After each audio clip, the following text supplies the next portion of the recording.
대학 시절에 지금의 아내와 해운대 바닷가 옆에 있는 하얏트 호텔 양식 레스토랑을 방문했던 적이 있습니다. 잘 보이고 싶은 마음에 조금 무리를 했던 그런 적이 있습니다. 근데 자리에 앉은 후 음식을 쭉 기다리고 있는데요. 근데 이 음식이 나오기 전에 서빙을 하시던 분이 이 예쁜 대접에다가 물을 담아가지고 오셨어요. 일반적으로 물은 이게 글래스 잔에 이렇게 담아서 가져오는 것이 상식 아닙니까? 근데 그날은 특별히 이 아름다운 예쁜 그 대접에 물을 담아가지고 나오신 거예요. 순간 이런 생각을 했습니다. 오늘은 크리스마스 이브다 보니까 물도 특별한 대접에 담아서 나오는구나. 그리고 보란듯이 망설이고 있는 그 여자친구 앞에서 보란듯이 그 물을 들이켰습니다. 그런데 물을 마시는 순간에 주변에 있던 그 손님들이 모두가 저를 쳐다보고 있는 것을 늦게 알게 되었어요.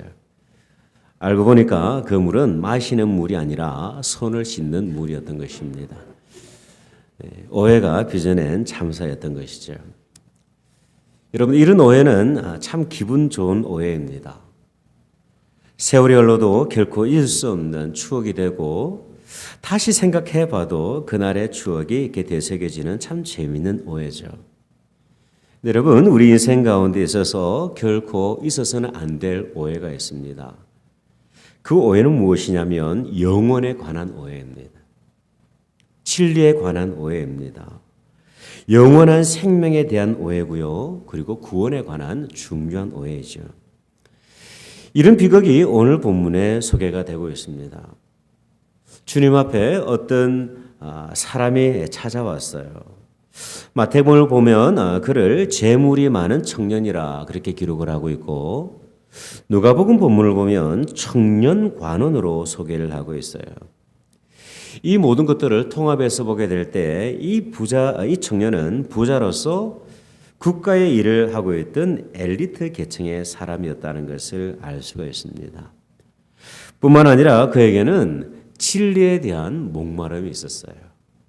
진리에 대한 목마름, 영생에 대한 궁금증. 그래서 주님 앞에 이 청년은요, 이런 질문을 가지고 나온 것이죠. 내가 무슨 선한 일을 하여야 영생을 얻겠습니까? 인생이 어디에서 와서 무엇을 위해서 존재하고 있고 또한 인생이 어디를 향해서 달려가는지 알지 못하는 인생들이 참 많이 있는 근데 여러분, 이 청년은요, 진리에 대한 목마름과 구도자적인 질문을 가지고 있었던 것이죠. 사육감으로 정말 손색이 없어 보이는 아주 준수한 청년의 모습입니다. 근데 여러분, 안타깝게도 오늘의 본문은요, 이렇게 마무리가 되고 있어요. 22절을 보면 그 청년이 재물이 많음으로 이 말씀을 듣고 근심하여 떠나갔다 기록을 합니다. 진리에 대한 이 타오르는 목마름을 가지고 주님 앞에 나왔지만 또한 그 진리에 대해서 주님으로부터 말씀을 들었음에도 불구하고 오히려 이 청년은요, 근심하는 마음으로 주님을 떠나버린 것이죠. 과연 무엇이 그로 하여금 주님을 떠나가게 했을까요? 여기에는 중요한 몇 가지 오해가 존재하고 있는 것을 보게 됩니다. 그 첫 번째 오해는 무엇이냐면 예수님에 대한 오해가 이 청년에게 있었어요. 여러분, 청년의 오해는 오늘 본문이 시작이 되고 있는 첫 번째 부분에서부터 발견되어지고 있습니다. 오늘 본문 16절을 보니까 이렇게 기록이 되죠. 어떤 사람이 주께 와서 이르되 선생님이여 그렇게 기록을 하고 있습니다. 여러분, 이 청년이 주님을 어떻게 호칭을 하고 있습니까? 선생님이여 그렇게 이야기를 하고 있어요. Teacher. 동일한 사건을 이 에피소드를 기록을 하고 있는 누가복음을 보면요, 이 청년이 어떻게 주님을 호칭을 했냐면 Good Teacher, 선한 선생님으로 그렇게 호칭했던 것을 우리가 볼 수가 있습니다. 이 청년은 예수님을 어떻게 생각하고 있었냐면 좋은 선생님 그리고 훌륭한 스승 정도로 생각을 하고 있었던 것이죠. 여러분, 이 청년의 관점은 당시 보편적인 유대인들이 가지고 있던 그 생각과 통일했던 것을 우리는 너무나도 잘 알고 있습니다. 그래서 예수님은 오늘 본문이 기록되기 전인 마태복음 16장에서 이 제자들에게 이런 질문을 하셨던 적이 있어요. 예수께서 빌립보 가이사랴 지방에 이르러 제자들에게 물어 이르시되 사람들이 인자를 누구라 하느냐 그렇게 질문을 하겠어요. 이때 제자들은 그 당시 유대 사회가 가지고 있던 그 예수님에 대한 솔직한 견해를 이렇게 답변을 합니다. 이르되 더러는 침례 요한, 더러는 엘리야, 어떤 이는 예레미야나 선지자 중에 하나라 합니다. 그렇게 답변을 했어요. 여러분, 예수님에 대한 그 세상의 답변, 그 유대 사회의 답변은 결코 인색하지를 않았어요. 여러분, 침례 요한이 어떤 인물이었습니까? 이스라엘 백성들로 하여금 유대 광야에서 최고의 존경을 받던 시대적인 정말 주목을 받던 그런 인물이었어요. 엘리야는 어떤 인물이었습니까? 구약 시대에 그 이스라엘의 영적 부흥을 이끌었던 선지자 중에 선지자. 정말 잊을 수 없는 그런 능력이 있는 선지자였어요. 예레미야는 어떤 인물이었습니까? 무너진 그 예루살렘 성전의 회복을 위해서 눈물을 흘리며 기도했던 유대인들이 추앙하던 그런 선지자였어요. 이처럼 예수님은 유대 사회로 하여금 좋은 평가, 긍정적인 평가를 받고 있었습니다. 그런데 이 말씀을 들으신 예수님은 제자들에게 이런 질문을 하세요. 그렇다면 너희는 나를 누구라 하느냐? 여러분, 이때 베드로는요, 예수님이 어떤 분이신가에 대해서 가장 성경적인 답변을 드리게 됩니다. 그 말씀이 바로 마태복음 16장 16절의 말씀이에요. 시몬 베드로가 대답하여 이르되 주는 그리스도시요 살아계신 하나님의 아들이십니다. 오늘날 사람들은요, 예수님의 존재에 대해서 긍정하고 있습니다. 부정하는 거 아니에요. 예수님께서는 2000년 전 역사 속에 있었던 그런 실존 인물이었다는 것을 결코 부인하지 않아요. 그러나 이 예수님의 정체성에 대하여 이야기할 때는 심각한 논쟁이 벌어집니다. 세상은 예수님에 대해서 어떻게 이야기합니까? 본문에서 소개되고 있던 이 청년들처럼, 당시 유대인들처럼 이 세상의 많은 사람들은 선지자요, 좋은 선생이요, 그리고 성자 중에 한 사람으로 그렇게 이야기를 하고 있어요. 그런데 안타깝게도 여기까지가 전부입니다. 그러나 여러분, 성경은 예수님을 어떻게 말씀하라고 했습니까? 그리스도시요 살아계신 하나님의 아들이시다. 그렇게 정언을 하고 있어요. 여러분, 세상 사람들은 예수님이 하나님이시라는 사실을 이야기를 할 때 무척 불편합니다. 어떻게 인간이 하나님이 될 수 있는가에 대해서 의문을 제기하기도 하는데요. 근데 성경은 그 예수님이 하나님이심에 대해서 너무나도 분명하게 정언을 하고 있어요. 우리가 잘 알고 있는 골로새서 1장 15절에 이렇게 말씀을 합니다. 그는 보이지 아니하는 하나님의 형상이시요 모든 피조물보다 먼저 나신 이시니 만물이 그에게서 창조되되 하늘과 땅에서 보이는 것들과 혹은 왕권들이나 주권들이나 통치자들이나 권세들이나 만물이 다 그로 말미암고 그를 위하여 창조되었고 또한 그가 만물보다 먼저 계시고 만물이 그 안에 함께 섰느니라. 여러분, 예수님은 창조주 하나님이십니다. 기독교 사상가 C.S. 루이스는 이 순전한 기독교라는 책에서 이런 이야기를 합니다. 참 중요한 이야기를 하고 있어요. 예수를 위대한 도덕적 스승으로 기꺼이 받아들이고 있지만 그러나 그분이 하나님이라는 주장만큼은 받아들일 수 없다고 주장하는 많은 사람들이 있습니다. 그러나 저는 이 부분에 대해서 이렇게 이야기하고 싶습니다. 인간에 불과한 사람이 예수와 같은 주장을 했다면 그는 결코 위대한 스승이 될 수가 없습니다. 그는 정신병자이거나 아니면 지옥의 악마일 것입니다. 이제 여러분은 선택을 해야 합니다. 그분은 하나님의 아들이었고 지금도 하나님의 아들이십니다. 그게 아니라면 미치광이거나 그보다 못한 인간입니다. 당신은 그를 바보로 여겨서 입을 틀어막을 수도 있고 악마로 여겨서 침을 뱉고 죽일 수도 있습니다. 아니면 그의 발 앞에 엎드려서 주님이 하나님이시요 주님이 나의 구주이심을 고백할 수 있습니다. 우리는요, 이 두 가지 중에 하나를 선택해야만 합니다.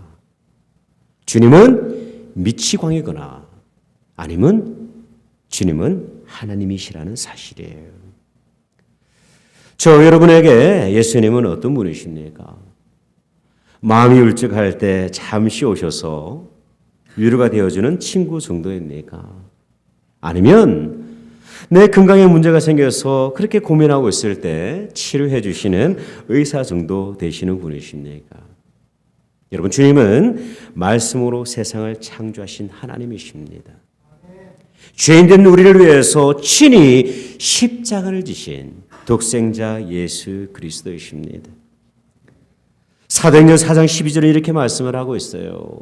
다른 이로서는 구원을 받을 수 없느니 천하 사람 중에 구원을 받을 만한 다른 이름을 우리에게 주신 일이 없습니다.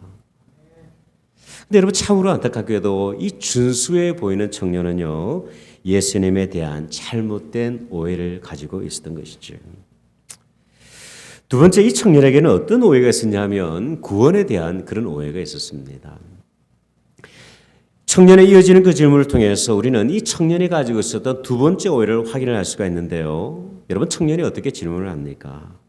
선생님이요, 내가 무슨 선한 일을 하여서 영생을 얻을 수 있겠습니까? 그렇게 질문을 하는 거예요. 이 청년은 어떤 생각을 가지고 있었냐면 자신의 선한 행위, 의로움을 통해서 하나님의 자녀가 되고 영원한 생명을 얻을 수 있다고 철저하게 믿고 있었던 것이죠. 그렇다면 주님은 이 청년의 질문에 대해서 여러분 어떻게 답변하셨을까요? 조금 의외로 답변하십니다. 17절을 보니까 네가 생명에 들어가려면 계명들을 지키라 말씀을 하셨어요. 이르되 어느 계명이 오니까 예수께서 이르시되 살인하지 말라, 간음하지 말라, 도둑질하지 말라, 거짓 증언하지 말라, 내 부모를 공경하라, 내 이웃을 내 자신과 같이 사랑하라 하신 것이니라. 여러분, 여기서 오해를 하시면 안 돼요. 오해를 하시면 위험해집니다. 우리가 본문을 읽다 보면 마치 주님의 말씀이 선한 일을 행하여야만 구원을 얻을 수 있다고 말씀하시는 것처럼 보여져요. 근데 여러분, 이 주님의 말씀은 어떤 의미가 담겨 있냐면 스스로 완전하다고 의롭다고 착각하고 있는 이 청년의 생각을 무너뜨리시기 위함이었어요. 여러분, 청년이 어떻게 답변을 합니까? 이르되 이 모든 것을 내가 지켰는데 아직도 무엇이 부족합니까? 너무나도 의로워 보여요. 완전해 보입니다. 이 청년은요, 율법을 완전하게 지키고 있는 완전한 인간인 것처럼 그렇게 자신을 생각하고 있었던 것이죠. 근데 여러분, 주님은 그의 착각을 이렇게 철저하게 무너뜨리십니다. 21절을 보면 예수께서 이르시되 네가 온전하고자 할진대 가서 내 소유를 팔아 가난한 자들에게 주라. 그리하면 하늘에서 보화가 내게 있으리라. 그리고 와서 나를 따르라. 여러분, 이 주님의 말씀 앞에 청년이 어떻게 반응했을까요? 안타깝게도 이 청년은 네, 그렇게 하겠습니다, 당당하게 답변하지를 못해요. 왜 그럴까요? 여전히 이 청년은 이웃을 내 몸과 같이 사랑하라 하신 그 하나님의 말씀에 대해서 순종하지 못하고 있었던 그런 죄악된 모습이 여전히 있었던 거예요. 스스로 주님 앞에서 완전하다고 믿었고 정말 율법적으로 도덕적으로 완성된 인간이다 그렇게 자부하고 있었지만은, 그러나 주님께서는 이 하나의 질문을 통해서 그가 죄인이라는 사실을 밝혀 보여주셨다는 사실이에요. 여러분, 예수님은 이 청년과의 대화를 통해서 분명히 하신 것이 있는데, 그것은 뭐냐면 구원은 인간의 행위가 아닌 오직 하나님께서 베푸시는 은혜로 받는 것이라는 사실이었습니다. 중세시대로 돌아가 보면 인간의 행위를 통해서 구원받는다고 하는 잘못된 그런 믿음들이 교회 안에 팽배해 있었습니다. 인간이 선한 행위를 차곡차곡 쌓으면 하나님께서 베푸시는 그 구원에 이를 수 있다고 그렇게 믿고 있었어요. 심지어 어떤 이들은 돈을 바치면 영원한 생명을 소유할 수 있다고 가르쳤던 적이 있습니다. 역사의 기록을 보면 독일의 주교였던 테첼이라는 주교가 이렇게 설교를 했던 적이 있어요. 여러분이 사랑하는 죽은 친척들과 친구들이 여러분을 향해 애원하며 부르짖는 소리에 귀를 기울이시기를 바랍니다. 우리를 불쌍히 여기십시오. 우리는 무서운 고통 중에 빠져 있는데 당신들은 적은 돈으로 우리들을 건져낼 수 있지 않습니까? 여러분은 저를 건져내기를 원치 않습니까? 아버지가 아들에게, 어머니가 딸에게 애원하며 부르짖는 소리에 귀를 기울이십시오. 동전이 여러분의 부모들을 구해낼 수가 있습니다. 동전이 그 동전 궤 속에 떨어지는 소리와 함께 그들의 영혼이 연옥에서부터 천국으로 벗어나게 됩니다. 여러분, 주님께서 이 땅에 오셔서 구원의 복음을 전하시고 십자가에 못 박혀 돌아가신 그 이유가 무엇입니까? 다른 거 없어요. 잃어버린 세상을 구원하고 저와 여러분에게 영원한 생명을 선물하시기 위함입니다. 우리 인간의 어떤 의로움과 행위로 구원에 이를 수 있었다고 한다면 예수님께서 십자가에 못 박히실 아무런 이유가 존재하지 않아요. 오직 예수 그리스도 그분의 은혜만을 붙들고 우리는 하나님 앞에 당당하게 설 수 있는 것입니다. 저와 여러분이 주일 예배를 잘 드리기 때문에, 저와 여러분이 11조를 잘하기 때문에, 저와 여러분이 직분을 가지고 있기 때문에 하나님 앞에 설 수 있는 것이 아니라 주님께서 저와 여러분을 위해서 십자가의 보혈을 흘리셨기 때문에 우리는 하나님 앞에서 구원받은 그 자녀로 당당하게 설 수 있다는 사실이에요. 여러분, 목사로서 아무리 많은 헌신을 들어도 의미가 없어요. 평신도 지도자로서 평생의 삶을 교회를 위해서 봉사하고 의시했다 할지라도 그 조건으로 우리는 하나님 앞에 설 수가 없습니다. 오직 우리가 하나님 앞에 설 수 있는 유일한 이유는 주님께서 십자가에서 흘려주신 그 보혈의 능력 때문이라는 사실이에요. 캠브리지 대학의 학장이자 유명한 설교자였던 닥터 몰근이라는 분이 영국의 요크셔 지방에서 전도 대회를 인도할 때가 있었습니다. 그날의 설교 주제는 무엇이었냐면 오직 믿음으로 받는 구원이라는 제목이었어요. 집회가 모두 마친 후에 광부 한 사람이 닥터 몰건에게 찾아와서 이런 질문을 했습니다. 박사님, 저도 크리스찬이 되고 싶습니다. 근데 박사님, 그냥 믿기만 하면 된다고 하니까 하나님께서 제 죄를 용서해 주실지 믿을 수가 없습니다. 그렇게 해서 얻은 구원이 너무 값이 싸서 받아들이기가 어렵습니다. 목사님은요, 광부에게 이렇게 물었어요. 그렇다면 오늘 당신은 어떻게 땅속에서 나왔습니까? 늘 하던 대로 엘리베이터를 타고 나왔습니다. 목사님은 다시 물었어요. 그렇다면 그 엘리베이터를 타는데 당신은 얼마를 내셨습니까? 이때 광부는요, 정색을 하면서 대답을 했어요. 아니, 돈을 내다니요. 그냥 타면 됩니다. 회사가 비싼 돈을 들여서 이 엘리베이터를 설치했기 때문에 그냥 그 엘리베이터를 타면 됩니다. 이 대답을 들으신 목사님이 이렇게 대답을 했다고 해요. 그렇습니다. 땅속 깊은 곳으로 들어갔다가도 회사가 많은 돈을 들여서 설치해 놓은 그 엘리베이터만 타면 밖으로 나올 수 있듯이 하나님의 아들은 예수 그리스도께서 당신의 죄를 사해 주시기 위해서 비싼 값을 치렀기 때문에 그것만 믿으면 구원을 받을 수 있습니다. 그래서 믿음으로 구원을 받는 것은 결코 값싼 것이 아닙니다. 여러분, 어떤 사람들은 그렇게 이야기를 합니다. 당신네들이 받는 그 구원, 당신네들이 그 주장하는 그 구원에 대해서 너무 값싼 은혜다. 그렇게 이야기를 할 때가 있어요. 그러나 여러분, 우리가 누리고 있는 그 은혜, 구원의 은혜는 결코 값싼 것이 아니죠. 왜 그렇습니까? 주님께서 십자가에서 보혈을 쏟아 주셨기 때문에 그래요. 그 보혈은요, 우리의 그 어떠한 것으로도 바꿀 수가 없어요. 영원하신 그 하나님의 보혈이 우리를 살게 하십니다. 여러분, 저와 여러분이 주님 앞에 서는 순간까지 우리가 꼭 기억하며 암송해야 될 정말 잊어서는 안 될 말씀이 하나가 있습니다. 에베소서 2장 8절의 말씀이에요. 우리 다 같이 한번 읽어봅시다. 시작.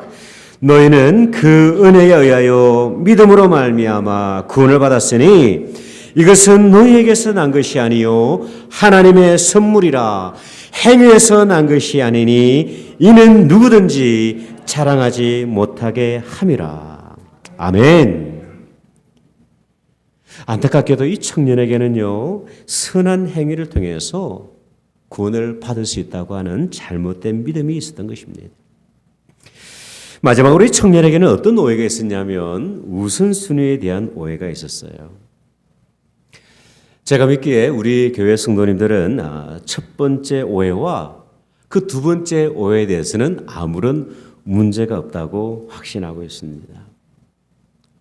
그런데 마지막 세 번째에 대한 오해는 제가 조금 걱정이 됩니다. 여러분, 주님은 청년에게 소유를 팔아서 가난한 자들에게 주라고 말씀하셨어요. 그리고 주님을 따르라 그렇게 말씀하셨습니다. 그런데 그토록 자신만만했던 이 청년, 너무나도 준수해 보였던 이 청년, 진리에 대한 목마름을 가지고 주님 앞에 나왔던 그 청년이 결국은 하나님이신 주님을 떠나버리고 말았어요. 여러분, 그 이유가 무엇입니까? 그 이유가 무엇인가요? 이 청년에게 있어서 재물은요, 구원의 가치와 영생의 가치와 천국의 가치보다 더 높은 자리에 있었기 때문입니다. 진리에 대한 궁금증이 있었고 영생에 대한 궁금증도 있었습니다. 그러나 그럼에도 불구하고 진리보다도 물질이 더 소중했고 영원한 생명보다 이 땅의 물질이 더 가치 있다고 믿고 있었던 것이죠. 여러분, 물질은 중요한 것입니다. 돈이 많으면 조금 여유로운 삶을 살 수가 있어요. 적당히 일을 할 수 있고 여행도 좀 할 수 있고 좋은 환경에서 보다 안락하게 살 수 있습니다. 성경은 물질이 악하다고 결코 말씀하지 않아요. 그러나 물질이 영적인 가치보다 우선되게 될 때에 인생은 멸망을 향해서 달려가는 것입니다. 여러분, 물질은 이 땅에서만 유용할 뿐 하나님의 나라, 천국에서는 아무런 쓸모가 없어요. 결코 가져갈 수 있는 것이 아니라는 사실입니다.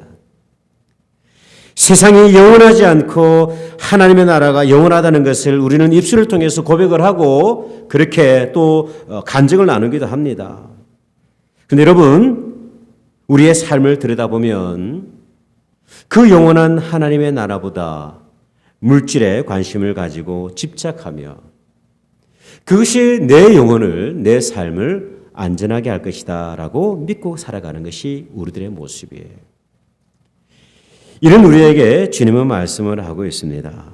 마태복음 6장 21절, 내 보물이 있는 그곳에 내 마음이 있다 말씀하셨어요. 여러분, 오늘 우리의 물질이 어디에 있습니까? 주님께서 우리로 하여금 허락하신 그 물질이 어느 곳에 잠자고 있습니까?